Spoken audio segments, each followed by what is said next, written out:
So I want to call to order the meeting of the Finance Subcommittee of the Utilities Service Board for today, January 11, 2021.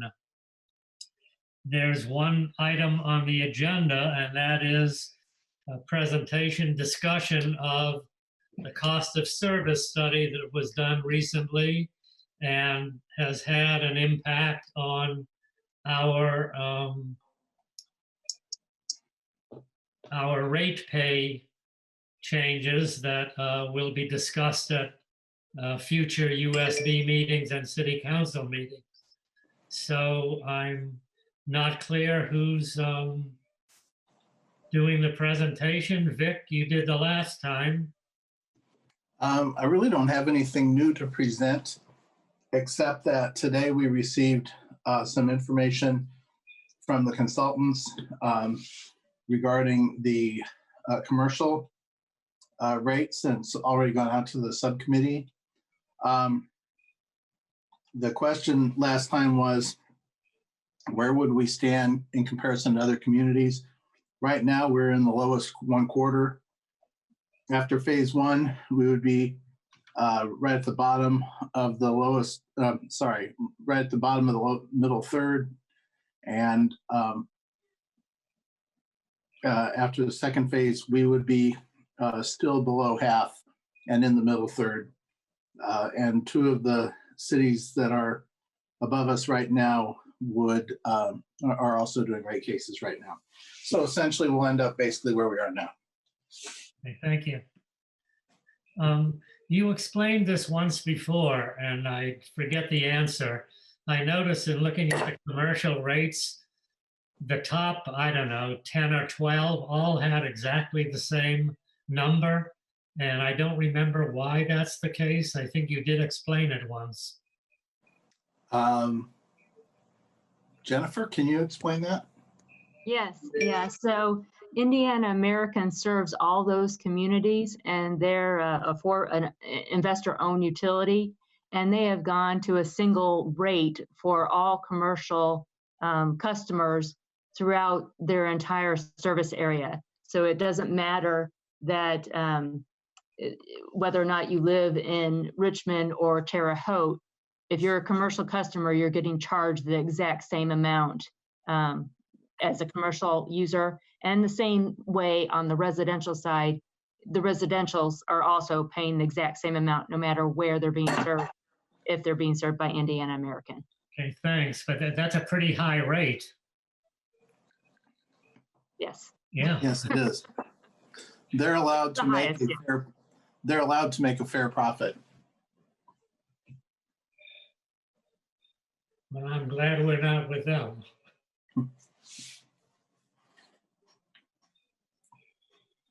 Okay, so Vic is the main, since we had a presentation last time, is the main purpose of this to allow the public to chime in and ask questions and make comments?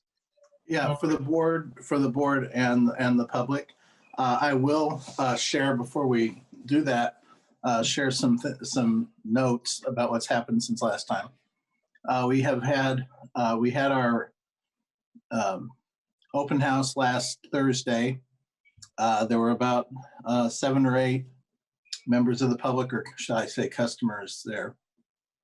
We also had a meeting with IU today to talk about details of where the numbers came from. And we've been sharing them all the information about how that was allocated. We expect to have a similar meeting with our wholesale customers as well this week, as soon as we can organize it. We have had only a few other customers contact us, and generally the comments are that some people think it's too expensive already. Others say that this seems like a really prudent direction for us to go. Laura or Holly or Latrina, do you have anything to add? I have not received any additional questions or concerns from the public.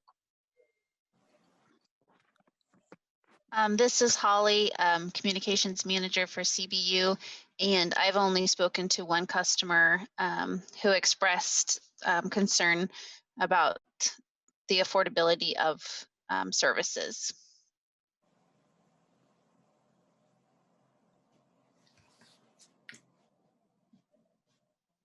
Are there any questions from board members about any of it? I'd be happy to entertain any questions you have.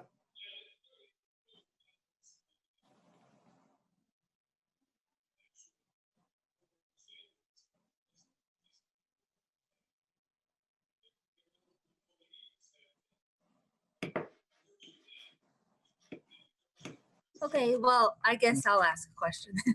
All right, in this packet here, the City of Bloomington Utilities Department water cost of study, then looking on page 7, and I know a lot of these things are, it says like this is, you know, there's a lot of information here, and as a completing my first year as a board member and learning a lot, that it's, I just am gonna ask anyway. So looking at table number 7, these numbers are lower in phases 1 and 2 than they are currently. And like looking at tables 6 and 7 between phase 1 and 2. And so I'm gonna look at this again because I wrote these notes down, and then so I hope I've not misspoke here. No, this is Mark Boshaw. I did the study. Yeah, some of the numbers are a little bit lower than what you're currently charging, and other ones are a little higher. And it's just the way the study came out. The customer charge, for example, for I think it's a 3/4 inch meter, you're currently charging $7.86. The cost of service came out a little less. Okay. At $7.58. So you're reading it correctly. But that is a fixed monthly charge related to the size of the meter that you have. Right. So in pretty much in this column, then they all go down, but then the other areas they go up. Yeah. I don't think they all go down. The 5/8 inch, I believe, goes up from 589 to 658. That's the cost of service number. And then some go down. So there's some go up and down. I'm looking at table 7, phase 2. Okay. Yeah. On the right-hand side is the total customer cost of service. And right next to that is what you're currently charging. So you can see that some go up and some go down. Okay. So like say 3/4 meter, 1 meter go down, 3 inch, 4, 6, 8, and 10 all go down. Yes. So, okay. Correct. Yeah. So not everything goes up, or it just gets redistributed or reallocated in a different way. That's correct. Okay. And just so you're aware, when we did the rate design, what we did is rather than reduce those, we froze them. Okay. So at their current levels. Thank you. I think that some of this has to do with the new meters. Is that correct, Laura? That we've replaced all the meters. Does the cost of maintaining them go down? Mark, do you know what? Well, the study is based upon the current cost of the meters. And so because those meter costs changed, that most likely had an impact on the study results from the last time. Thank you.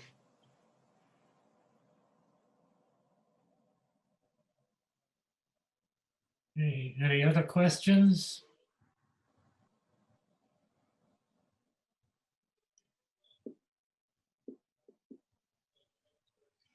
I don't see any, so I guess the next thing to ask is there anyone in the public who's listening in on Facebook and has made a comment or question or wants to? Holly, have you received anything? I see no public comments or question on Zoom chat or on Facebook. Okay. Well, if we have no other business, I would point out that